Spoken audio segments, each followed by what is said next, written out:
Welcome back, everybody, to the Chris and Adam Show. Today is Monday, July 28th. We have a lot of fun things to talk about today. We're going to talk about Glain Maxwell appealing to SCOTUS, Donald Trump today in the Oval Office, talking about how he didn't have the, quote, privilege is the word he used to go to Epstein's Island. And we're also going to get into some things that Democrats need to do better with young men. We see Gen Z actually turning on Donald Trump, and Democrats need to find a way to capitalize on that. So we're going to get into that. Adam, how are you feeling today? Feeling good. You said we're talking about fun things, then we just talked about Glain. Yeah, that's not fun. That's not fun. It's pretty dark, but I get what you mean. Yes. We've got a lot of topics to run through that are quite intriguing. For example, Donald Trump, like you said today, while sitting not in the Oval Office, not even in the United States, he was representing us on the global stage.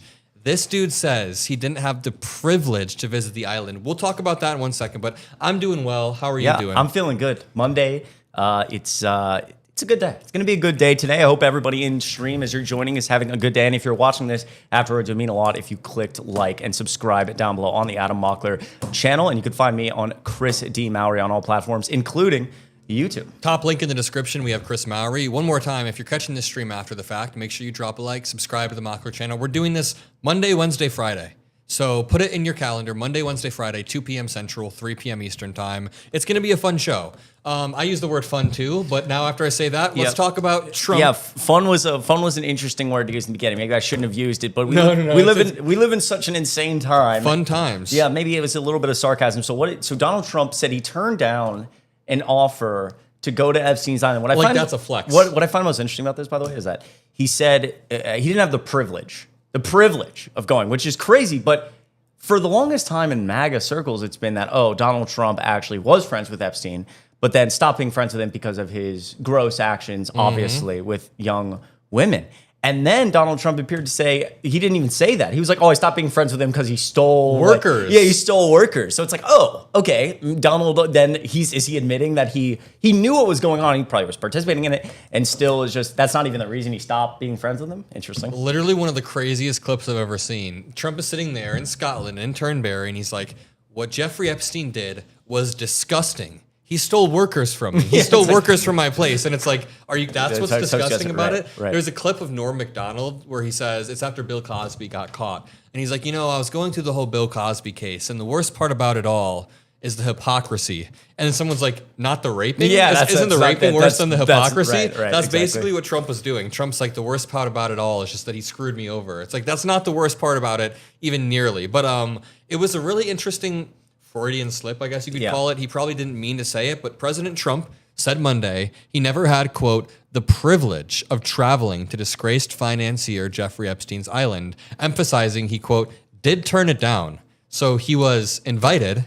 He was close enough with Jeffrey Epstein to be invited to the island. And here's why it's not a flex, in my opinion. When you think about the totality of evidence surrounding this, Donald Trump turned down an invite to a notorious sex trafficker's island while he was sending him sexual innuendos in the mail for his 50th birthday, while they were doing one-on-one behind closed doors parties, the party in 1993, while they were doing all of this wacky stuff behind the scenes, and Trump bought 3 beauty pageants, then walked behind the scenes in the beauty pageants. He's trying to flex that he had the self-strength to not go to the pedophile island. Are you effing kidding me? The bar is in the ground. Yeah. It's in the ground. It was crazy stuff. I know you made a video, I'm sure already, of his disastrous meeting in the Oval Office. And it also relates that just in the last, 2 or 3 hours, that Glain Maxwell appealing to SCOTUS and saying that they should overturn her criminal conviction. It's actually, I was reading before the stream started, it was only about 18, the appeal itself to SCOTUS is only about 14 pages. And it actually doesn't give any argument relating to whatever they have talked to the DOJ about right now. The only argument she's making is that previously, before she got arrested and was being interviewed, that the United States government essentially made a promise to her that she would be shielded if she gave them, she would have immunity if she gave them certain information, and they broke that promise. And so she's essentially appealing, saying, they need to, honor their promise. But in terms of what she's talked about with the DOJ so far, none of that has come up in her appeal. But it's definitely interesting timing. I don't quite understand why now. I mean, how long is she was sentenced in when?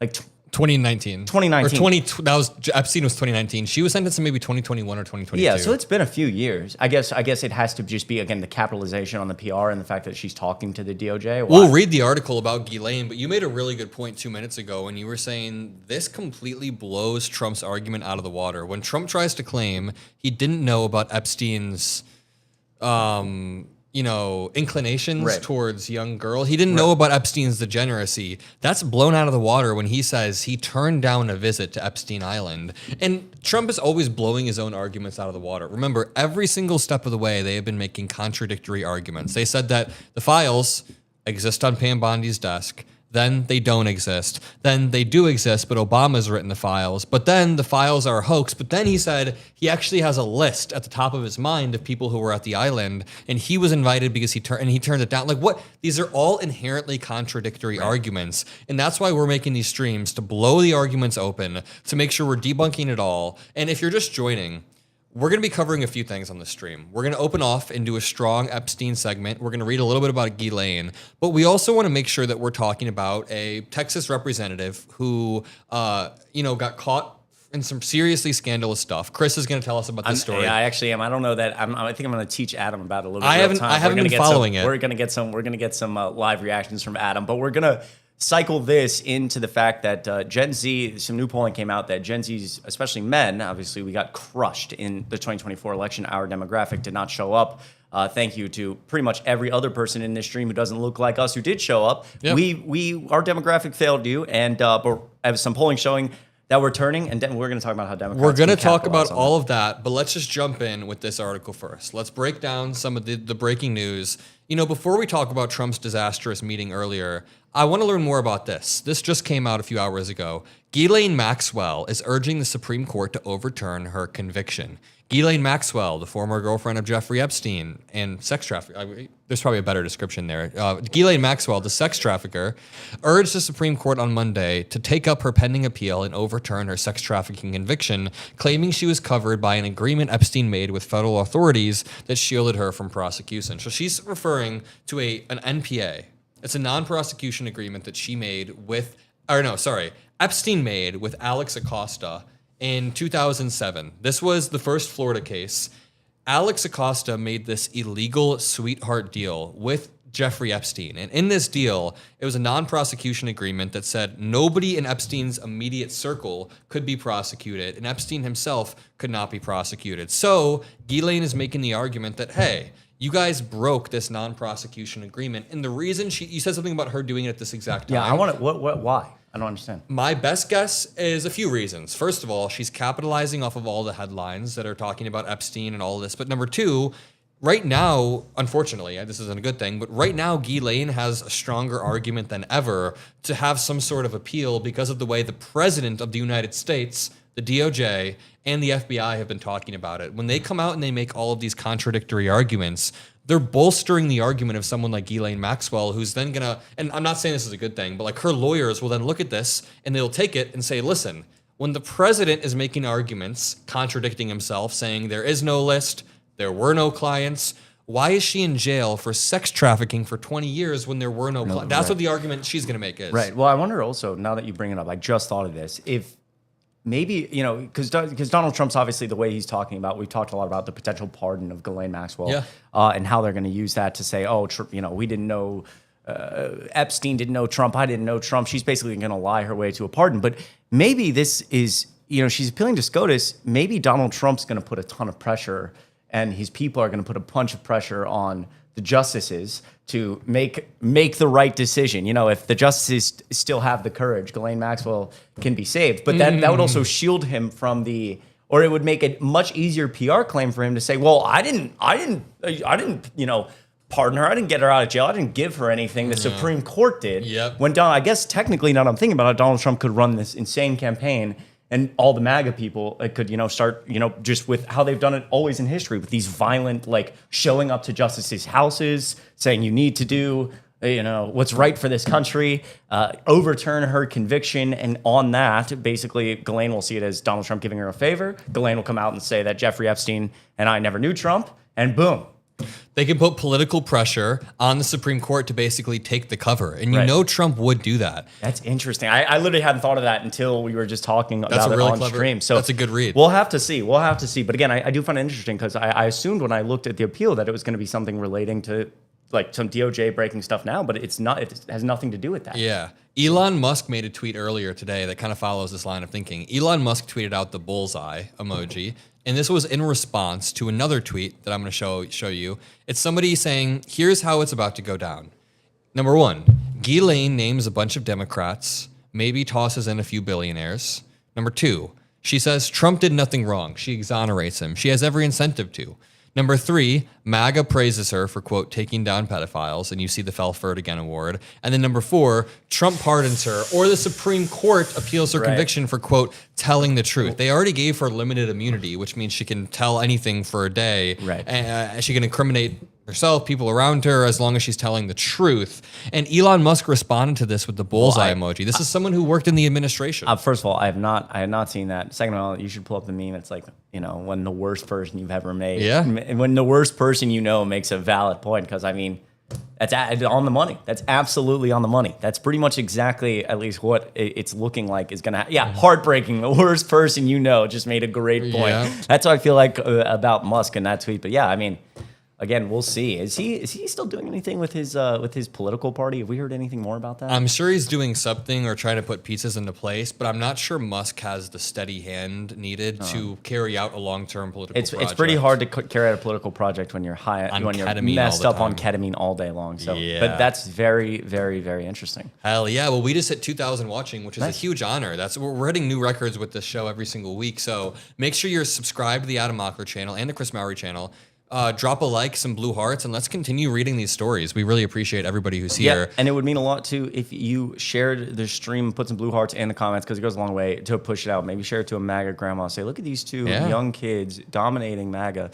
Share it on Facebook. Facebook is a really good place to spread the word, because there needs to be better political... Oh, now we see some blue hearts rolling. You guys are the best. Okay, so let's continue reading this, because I'm curious about this request. Quote... The case is about what the government promised, not what Epstein did, Maxwell's attorneys told the justices in a new brief. And one more time, this is Glain and her lawyers trying to appeal to this non-prosecution agreement that happened in 2007.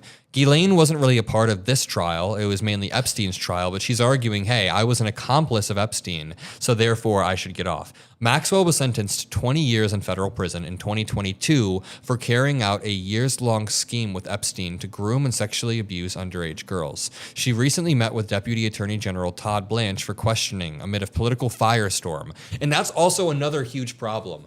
Donald Trump's personal lawyer, Todd Blanche, who was his lawyer throughout the campaign and throughout the trials and everything, is going behind closed doors, speaking to Ghislaine Maxwell, and anything that we get will be filtered not only through Ghislaine and her lawyers, but will then be filtered through Todd Blanche, through Bondi, through Trump, and it's like the ultimate filtering. It's just it's filtering plus a game of telephone. It's unbelievable. It's just I get nice hat, man. I like that. Where can I get that hat? Shop.adamockler.com. This is the main. Is this the No Kings one? Yeah. Do we have No Kings Mockler Media? I didn't mean to cut you off. No, you're fine. I like that. No, but it's genuinely like I don't know. It's every day I wake up, I want to say this to people, and they're like, Chris, we know, but it still stuns me every single day what we see out of this administration. And if somebody would have told me 6 months ago we're going to be at the point where some MAGA is basically making the argument that we're going to pardon the child sex offender, pardon her. It's like, and it's fine because Donald Trump probably hung out with them and did a bunch of cool stuff, but like, who cares? And it's like, what is going on? The world is upside down. These people believe in nothing. And dude, your hat looks so good, man. I appreciate that. Thank you. You're welcome.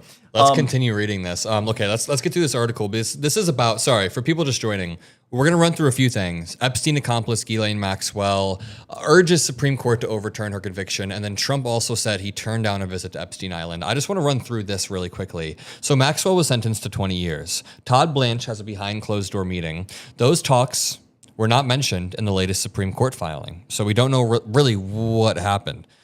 Quote, President Trump built his legacy in part on the power of a deal, and surely he would agree that when the United States gives its word, it must stand by it. So what they're trying to do is appeal to Donald Trump personally, saying, hey, you know what a deal is like, and it seems like the United States government is breaking their deal, but the deal being broken, it's not even being broken, it doesn't apply to Glain, but it's because she's sex trafficked, young girls. What do you mean?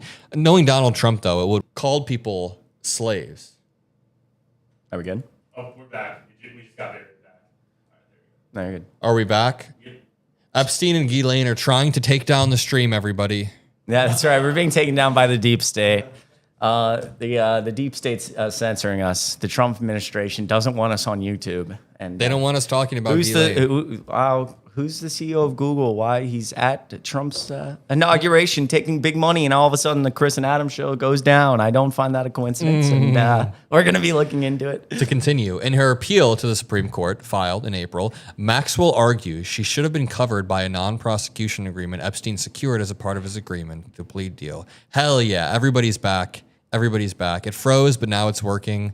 This is not a coincidence. I think Glain is in jail trying to take us down. Let's jump over to this article. Scrutiny over the admin's handling of the Epstein case has plagued the president in recent weeks. To be fair, the president is kind of plaguing himself with it. Usually he knows how to control the media narrative in a more savvy way. And that's probably the nicest thing I've ever said about Donald Trump. But like the nicest, like if you're going to give him any sort of credit anywhere, it's that he's good at like controlling media narratives in the worst, most harmful way possible by bombarding it with lies. But he's good at crafting a media narrative and lying. But in this one, the narrative is crafting him. The narrative has the control of him and is kind of whipsawing him around the entire field while he bites every single time. Yep. And when he bites, he does it in the worst way possible. So today, he literally said the words. President Trump said Monday, he, quote, never had the privilege of traveling to disgraced Epstein's island. Dude, he's letting the narrative control him. Oh, yeah, and absurd. No, and to your point, like, and we've talked about this so many times, how different this situation is from any other from Trump, how it's different for the core of his base, all of these things. But yeah, you're actually right. Donald Trump and Republicans are usually much better. Part of the reason we do the show. Much better at Democrats at like controlling these narratives. We are with lies. Yeah, with lies.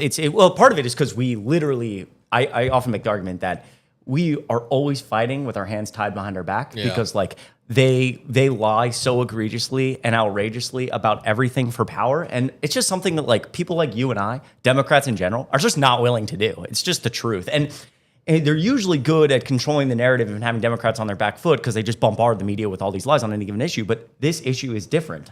And you're right. Trump is being controlled by the consistent narrative. And every time a reporter's asking about it, he's biting. And the coverage around him saying, you know, I had the privilege, he is getting hammered, destroyed, as he should. What type of comment is that? What world are we living in where Donald Trump and the party of like, we're going to take down all the evil deep state pedophiles are talking about how, well, maybe I wish I didn't get to go. I wish I could have gone. Like, you know what makes me especially mad is that Joe Biden would have a clip surface once every 3 weeks. Once every 3 weeks, Joe Biden would slip on the beach. Or Joe Biden would mix up the name of a politician that he just met with. And this would happen once every 3 or so weeks. Yep. And when it did happen, the clip would go viral everywhere, every circle. They'd be playing it on the Super Bowl screen while it's like, hey, look at this clip of Joe Biden. He's old. Donald Trump on a daily basis, multiple times a day, says crazy shit about Epstein. I didn't have the privilege of going. He says stuff about Obama is treasonous. There's no proof, but we think Obama is treasonous. And the clips just don't get enough cover. I mean, we cover it all the time relentlessly, but right-wingers cover their eyes. The vast majority of the population, I mean, I love Americans and I understand that people are just working and trying to get by, especially in Trump's America. The economy is rough, but these clips aren't breaking through in the way they need to be. Well, and to your point, like actually, if we'll leave for a second, we're going to come right back to the story. We go to that poll, that Gen Z poll for me for a second, and because this is actually interesting. They don't pay attention. Like Republicans are so disingenuous that, again, if Joe Biden did anything similar to this, or when he is walking on the beach and because he fractured his foot on the campaign trail in 2020, didn't heal right, he has neuropathy in both of his feet, so it's painful for him to walk. He obviously shuffles. We've seen it before. The Fox News servers are overheating, catching fire, literally playing it 24/7. And not only does Donald Trump do things like this, and they cover their eyes, but also in relation to a lot of what he ran on and why I think, honestly, with the Epstein narrative, it's becoming a struggle because a lot of other issues like the economy are becoming a struggle. Those same right-wingers who won't play the clips, they told us that Democrats don't care about middle-class people. We're all waiting in soup lines because Joe Biden doesn't care about inflation and all these things. And now all of a sudden, when consumer confidence is low, inflation is rising, people are obviously struggling and the labor market is struggling. Same thing with these clips of Donald Trump essentially losing his mind. They don't care. It doesn't matter. They were so adamant that you needed to vote for Trump because of the economy, because we're all just eating in soup lines and we're all going to die. And now all of a sudden, when the economy's rough under Donald Trump, people are saying, "Wait, I can't afford things. Prices are clearly rising for a lot of things." We don't want to talk about it. But again, I think it relates to the Epstein stories because Donald Trump's approval among Gen Z hits, I believe, I can't see part of that headline. My apologies. Second term low. So and we're seeing specifically men. He's flipped 30 points. Why? The economy. Because that young men were told, oh, we're going to make sure you can afford homes and you don't get sent to Joe Biden's World War III. And now we're bombing Iran and the economy is shit. And so it's hurting his ability to work through more complex PR problems like Epstein. It's like the bridge is House of cards. The house of cards. Look at this. I'm building a house right here. It's crumbling because he's crumbling on other issues. And people are seeing through the bullshit. Really quickly, welcome Lisa. What's up to all the members? What's up to everyone in chat? And Alex said in chat, I ordered merch and I can't wait to get it. Thank you, Alex. You're the best. We've been cooking up a lot of merch behind the scenes. We're working on different variations and we're going to do different launches. But if you go to shop.amockler.com, you can see this. Okay, let's go back to this. Yep. Donald Trump's approval rating hits second term low among Gen Zers. And we can speak to this because we're both Gen Z. You're 23. I'm 14. You're 14 years old. 23. He's 12. Yeah. He's 23. I have a pretty bad baby face. My ID doesn't work in half the places I go. But yeah, so I'm 23, you're 22. Continue. Yeah, I mean, if you were 12, we wouldn't let you around Trump. That's for sure. Let him. That is true. There was this article the other day that was Trump is the only, it was a right-wing article, Trump is the only adult in the room. And someone tweeted it Trump loves to be the only adult in the room. That's right. Probably shouldn't joke about it. Yeah, that's not funny. That's not funny. It's a good joke. It's a good joke. To continue, but those crimes were genuinely horrible. Okay. Support for President Trump among Gen Z voters has plunged to its lowest level since he returned. And part of the reason why Gen Z was lost in the first place is because Democrats weren't out there being punchy, messaging, making jokes or anything. And someone said, what did Donald Trump admit? Donald Trump admitted that he turned down the quote unquote privilege to go to Epstein Island, called it a privilege. But he was invited there multiple times. Insane. Okay, sorry to go back. Dark humor. Someone in chat said, I love the dark humor. Honestly, I want to say part of the reason the Democratic Party lost is because we lost the ability to engage in some sorts of dark humor. Yep. That joke that we just made a few years ago would have pissed off a lot of people. They would have been like, what the hell? You can't make jokes like that. You can't make dark jokes. But there's a point where you need to be relatable, friendly, and we need to propose good policies that help people. You see that in Zohran Mamdani. Yep. He's relatable, he's edgy, he's fast-paced. And now that Donald Trump's back into office, Gen Zers realize we don't want this authoritarian. So let's just back up.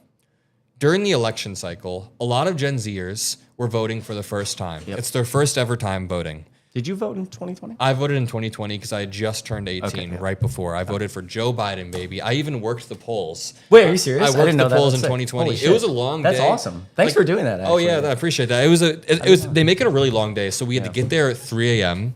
to set up the poll. 3 a.m. we get there. Holy shit. And the polling station opens at, I think, 5 or 6 a.m. Yeah. So we had to set up all these machines. And then you're working for 12 to 13 hours. Then you do the tear down. Yep. So we were there for probably 16 hours. Wow.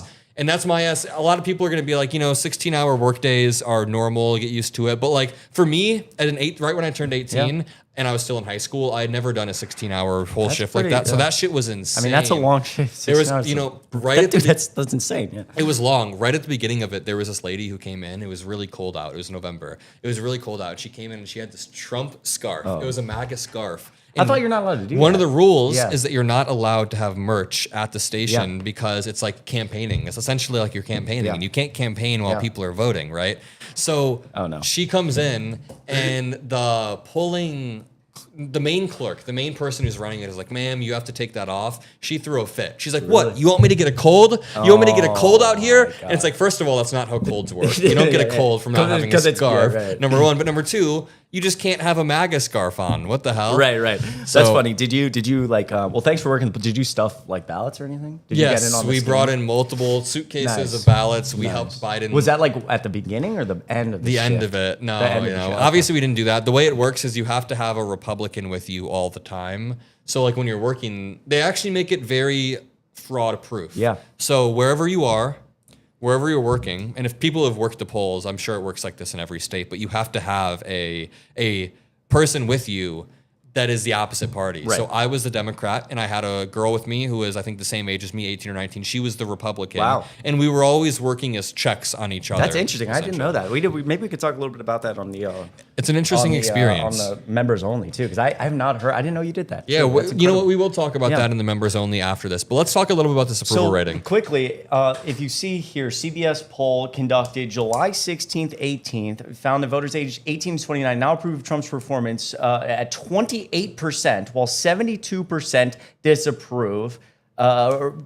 He's essentially underwater 44 points, down from minus 20 in early June and minus 12 in late April. Okay, so minus 44. The reason I wanted to bring this up is because why is this happening, especially amongst men? Because again, Gen Z women out there, if you're watching the stream, really, it doesn't matter how old you are. You guys are amazing, and you held your own and did what you needed to do. We didn't. And so a lot of this is going to relate to men flipping. Why in this CBS poll are we seeing men flip? A lot of it relates to the promises on the economy, wars, etc. So what's going to be important, what I don't want Democrats to do is sleepwalk into we could dominate the midterms. I don't want to sleepwalk into like a blue drip. So we see people are starting to flip. Our generation, our demographic, you and I, we're going out, we're talking to men now our age who are saying, yeah, maybe I made a mistake. But how are Democrats going to capitalize on that? Because like you just said, one of the reasons we lost, not relatable, not these things. We see the polling is moving our direction. Now we have to punch. And how do we punch? Whether it's economically, whether it's relating to issues of immigration, or whether it's relating to just being relatable. How are we relatable, Adam? Well, first of all, I think you and I should both go out and No King's hats bought on adammockler.shop.com, if that's the website. Shop that out.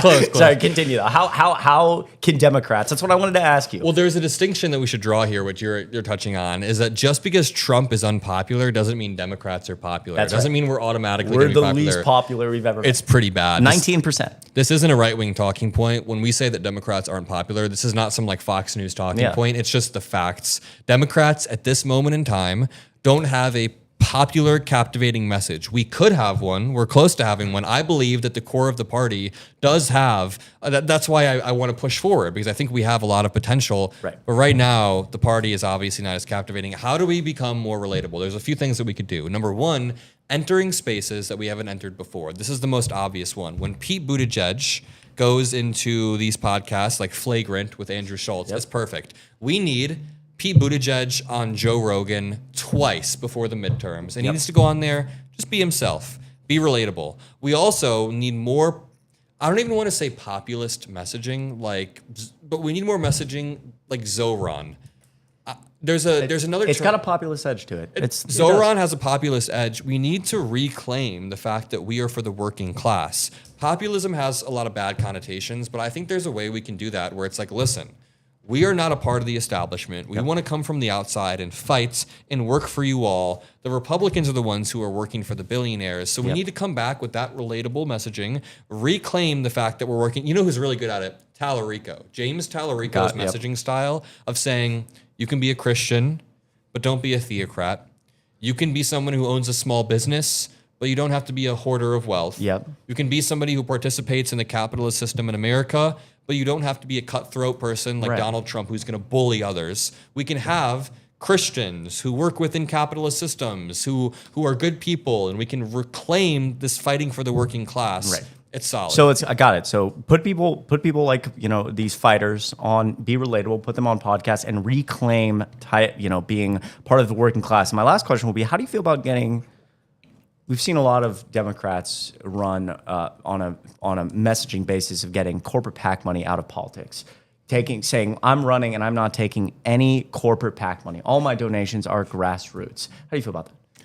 I think it sounds great.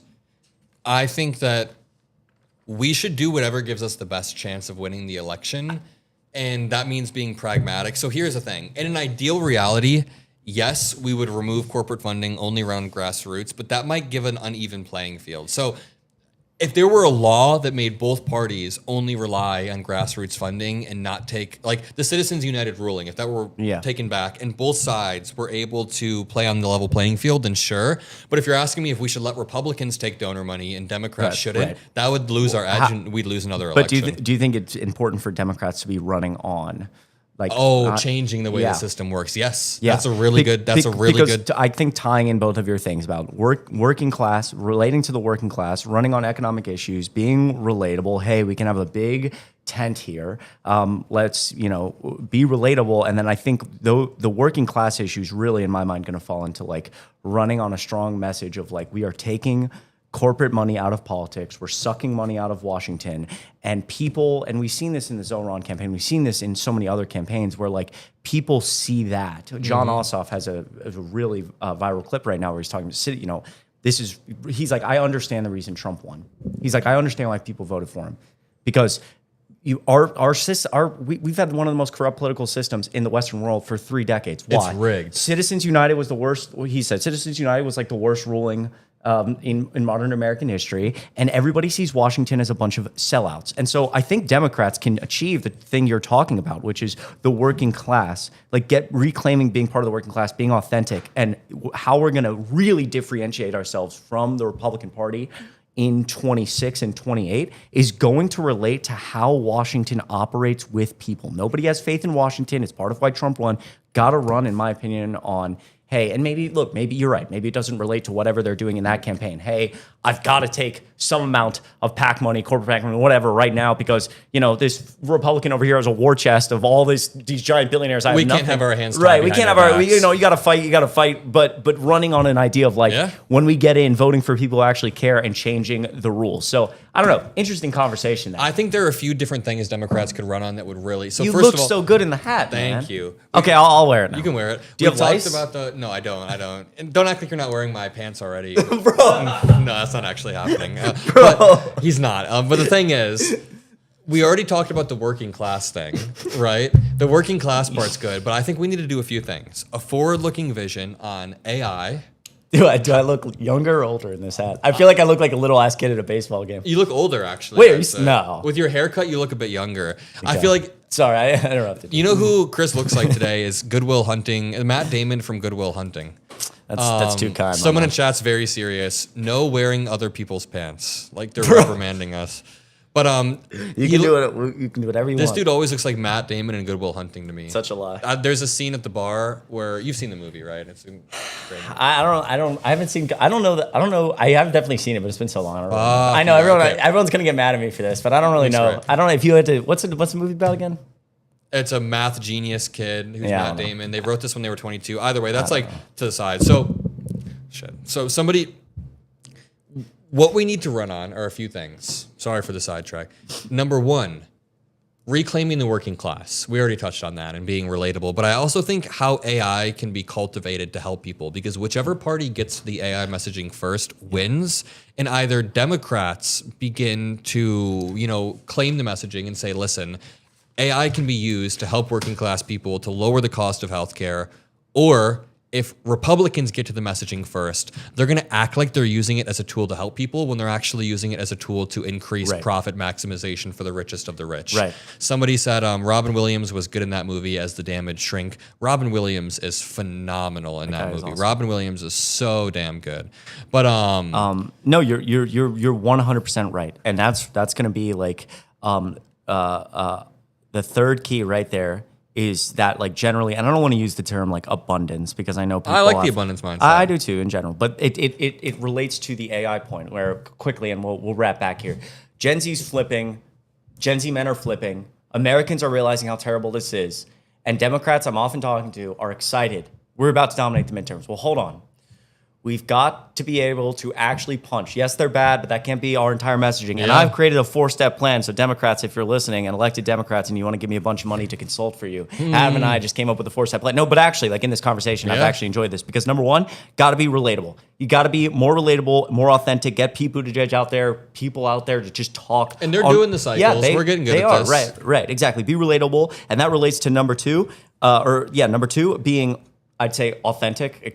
They're two kind of separate things, but be relatable, be authentic. You have to care about what you're talking about. Get in front of the American people. Be a human being. Unique policy should be one as well. Well, and that comes down to those are the first two steps in terms of media. Number three in my mind is running on taking money out of Washington and changing how Washington operates. Saying, look.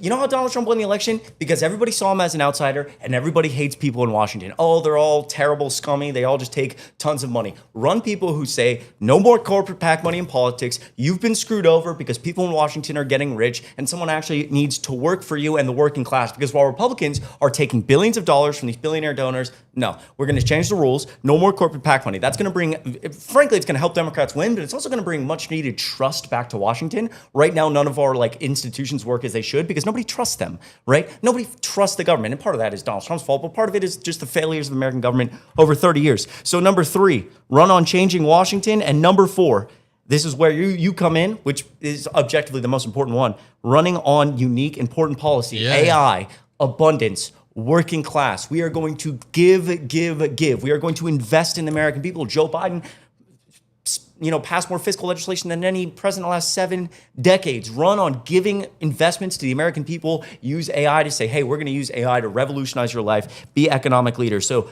those four, relatability, authenticity, changing how Washington operates, and an abundance mindset. Democrats, I see that as a huge victory. Being as the 2024. being the Congrats, outsider. we saved democracy. I think We just won the we're- election. Yeah, we're going to close off the YouTube channels, guys. I appreciate you so much. We figured it all out. The stream's not quite done just though. kidding. To continue, no, I just want to continue. Lisa Catherine in chat said, "My MAGA dad is starting to see the light as well. I'm so excited, and that's all we can ask for. It's not even about converting somebody from MAGA to then a liberal or to then somebody who supports like Biden's presidency. It's creating less dogmatic supporters." Let me see. So first of all, Michael Albino donated something 20 minutes ago. Democrats only win if a Democratic socialist runs. I wouldn't say they only win if there's a field of candidates that could win. But I do think that Zoran, here's the thing.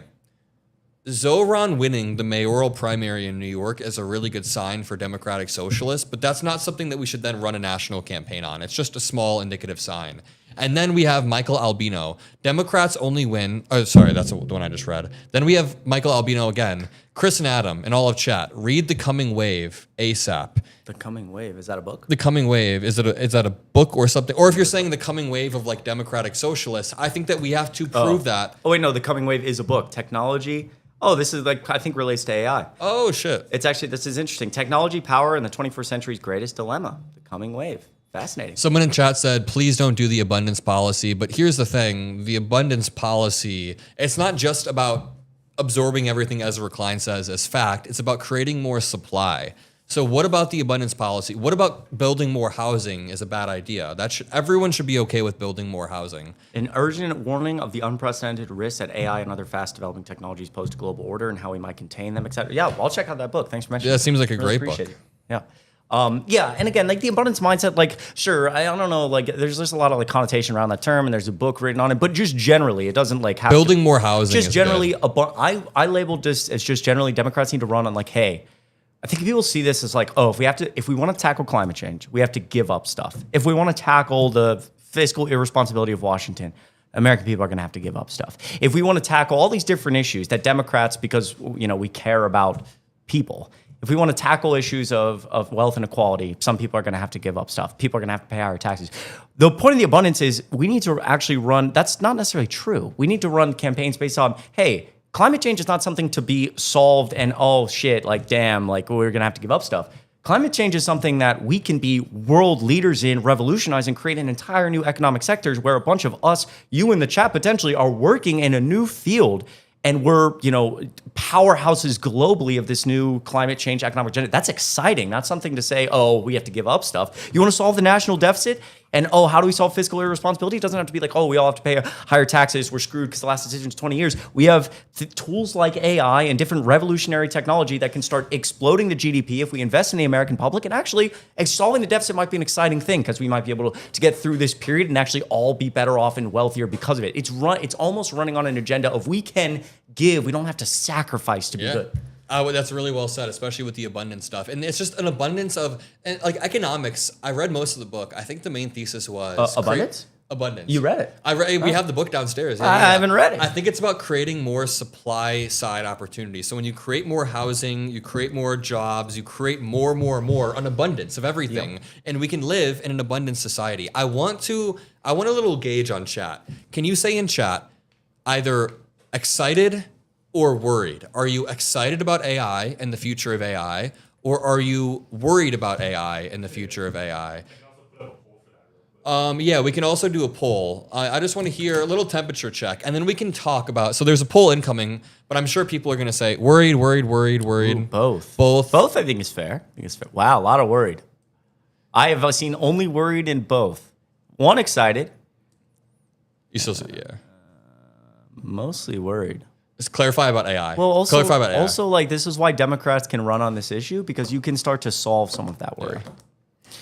Yeah. I think both is a fair answer. I mean, I'm for the record, I'm a little worried too. It's pretty terrifying. We just put a poll in chat asking, are you excited or worried about AI? Then I can give my opinion. Whoa. Do we have poll watchers for this? How do we know this is a legit? Poll watchers. Stop the vote. Hold on. Stop the count. This YouTube poll might be rigged. I like what Eris said. Excited. Huge potential either way. Worried, full stop. Totally worried because rich people have the most access and control over it. And what the hell is AI? Just the broad concept of artificial intelligence being integrated into the workforce and integrated into our society. I guess it is a broad. Please add. Oh, there could be a both thing, but excited. I'm gonna let you chat for 2 seconds. I'm gonna run to the bathroom. Yeah. Real quick. AI itself is fine. It's how we might lose our jobs because of it. That's a good point as well.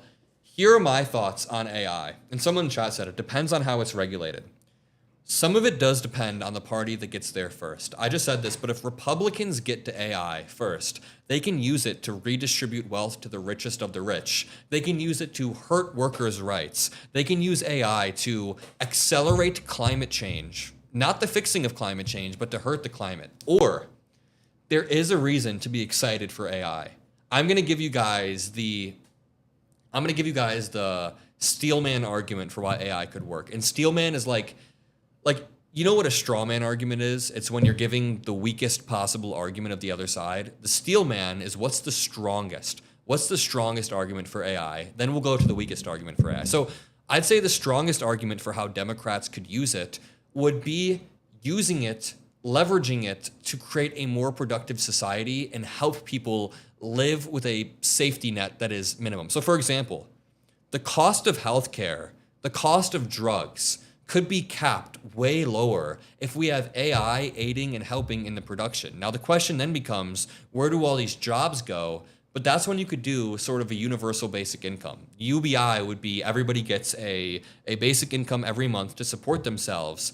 And then a lot of people are wondering, like in chat, the environmental fallout is not worth it. But here's the question. What if AI is the only hope to save the environmental fallout? And this is just a thought experiment. I'm not taking a position one way or another, so don't get angry at this part. I'm just saying, what if AI accelerated to such a speed, that we were able to fix the environmental fallout, or fix climate change, or reverse climate change using AI? You can use AI to solve most of these problems. Yep. Someone said that would never happen. I mean, how can you possibly say that? As someone said, we can get more green jobs. So here's the thing. People in chat are making very, very blanket statements about how AI would never do that. Someone in chat said, Adam, that would never happen. Someone just said FAI. But 2 years ago, people were saying that AI could never produce a video. They were saying AI is worthless. They were saying AI is really dumb. So the idea that we should just completely write it off and say they could never do that, how would AI do that? I mean, that's what we're trying to figure out. I think I'm sorry to jump into this conversation abruptly, but to your point, actually, there's some really interesting videos. If you look at, OpenAI released recently in the last year, Sora, which is their essentially image and video making. You just type in something and it makes you a video. And if you go watch some of that, there's one or two clips in particular that are stunningly close to indistinguishable from reality. And if you look at where the best AI was 4 years ago, 2020, when we just had a public, we were just seeing the ability to go online and do this. If you typed in something similar to, I think the thought was, we'll get close to what OpenAI, Sora, and Google can do now.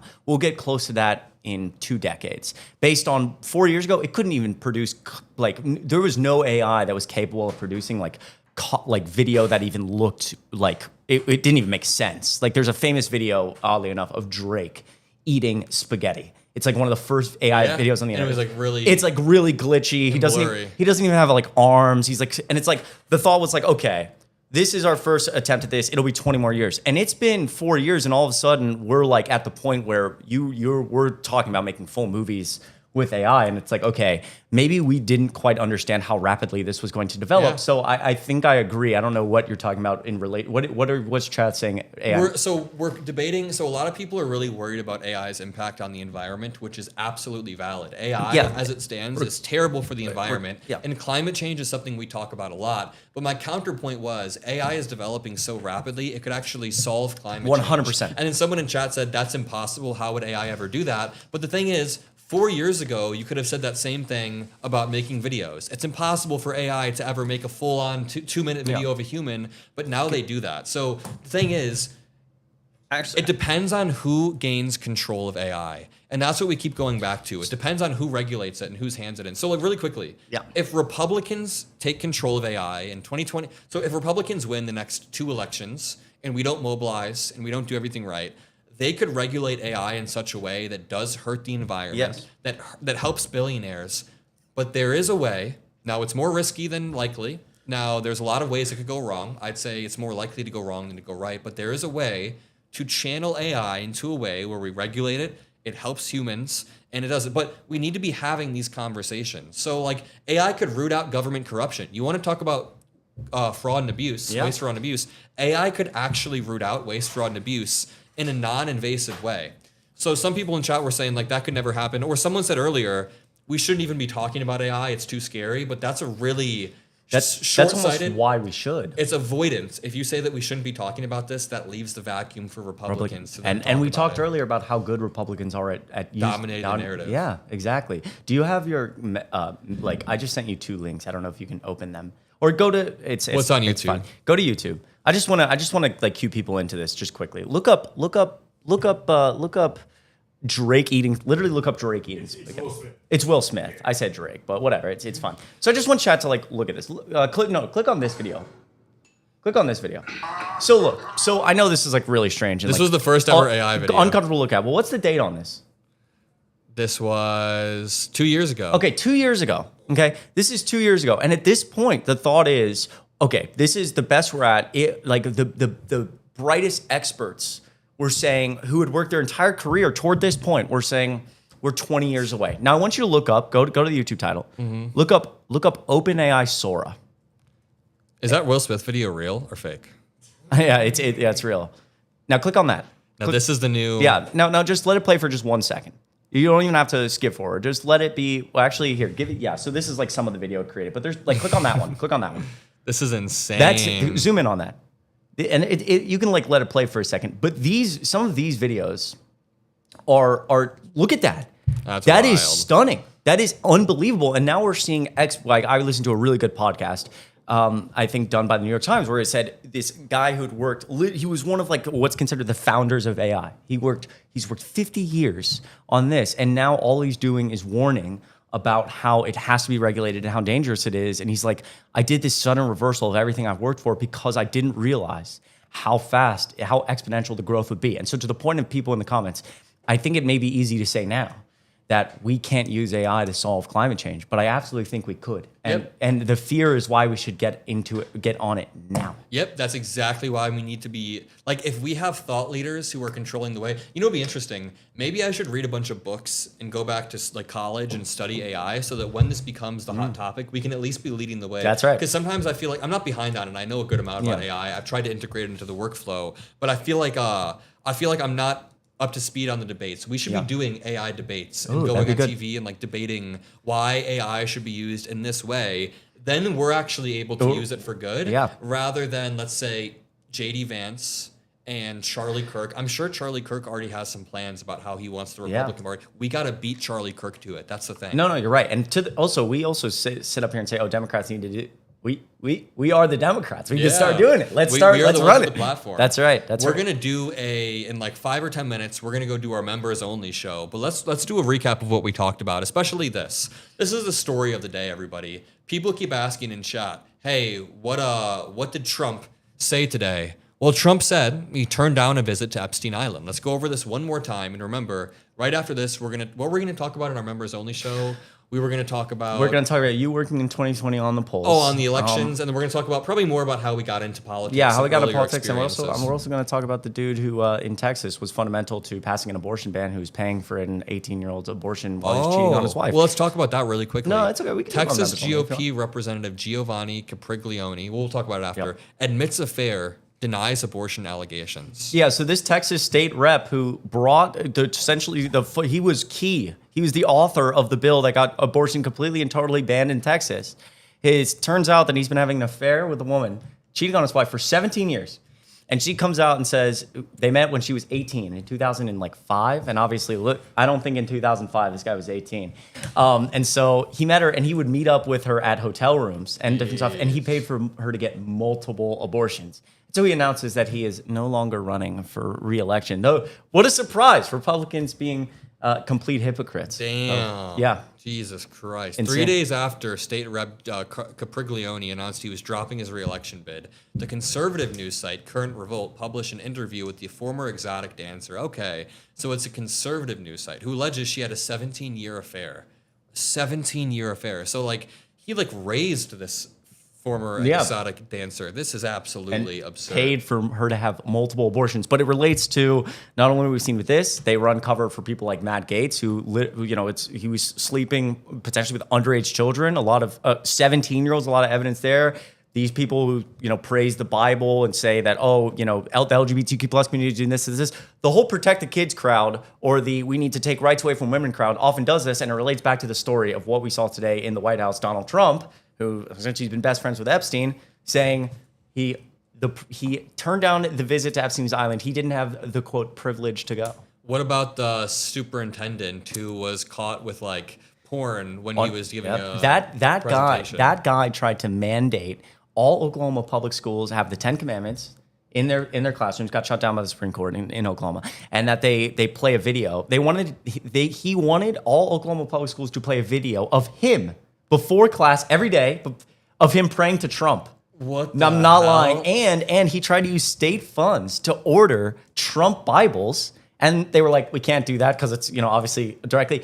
And unfortunately, the other day he was caught watching lesbian porn on his work computer during a meeting. At least he's an ally of LGBTQ. Right. And so, but there's lesbian porn. Right. It goes back to the idea consistently that these people are they're such they believe in nothing. They'll do anything to further their own political careers. This guy just wants to be popular. He just wants to be known as this MAGA freak so he can move up in the world and Trump can give him favors and he's popular and known and makes money. They believe in nothing. But also, again, it goes back to this. All the other stories we see, Lauren Boebert's son was charged with criminal negligence this week for something relating to her grandson. So he's 20 years old. I guess he got in some altercation with their grandson.